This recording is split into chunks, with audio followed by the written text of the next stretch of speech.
In today's video, I'm going to teach you how to extract invoice data from PDFs into Excel using Power Query. Let's jump right in. Start by opening Microsoft Excel on your computer. Once it loads, on the Start screen, click Blank Workbook to open a fresh, empty file. Then look up at the ribbon at the top of the window and click the Data tab.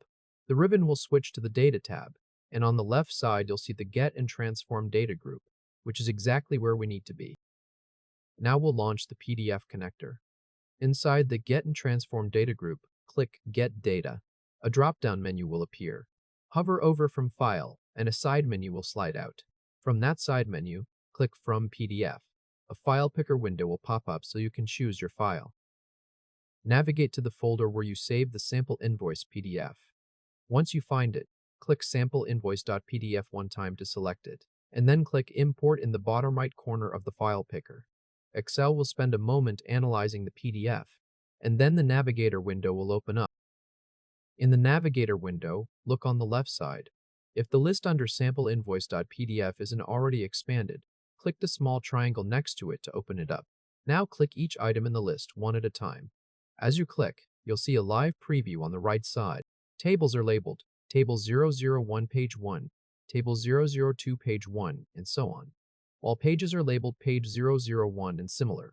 You're looking for the table that contains the line items, which is the one with columns like item code, description, quantity, unit price, and line total. In our case, that's Table 001 Page 1. Confirm the preview on the right shows the 6 line items with their columns.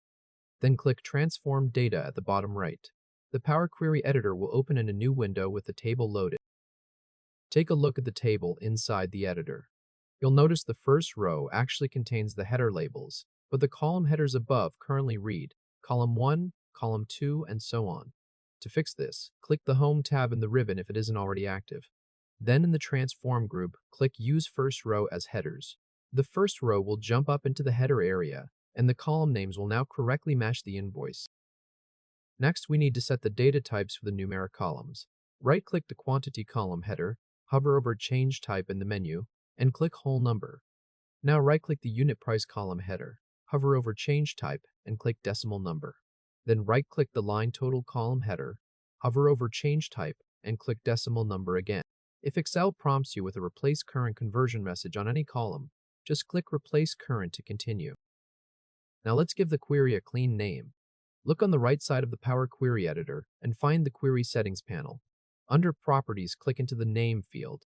Clear out the existing text and type the new name, which is Invoice Line Items, written as one word. Once that's typed in, press Enter to confirm. If this helped, hit like and subscribe for more quick tutorials. Now we'll load the clean data back into Excel. Click the Home tab in the ribbon.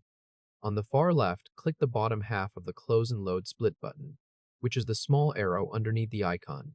From the drop-down, click Close and Load to. The Import Data dialog will appear. Select Table as the format.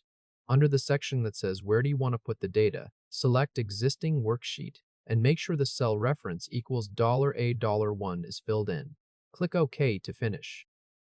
The Power Query editor will close, and the cleaned invoice table will load into Sheet 1, starting at cell A1.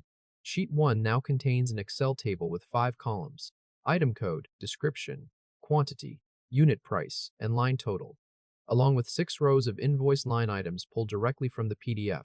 The Queries and Connections pane on the right will show Invoice Line Items, 6 rows loaded. If the source PDF is updated later, just right-click the table and choose Refresh to re-pull the data.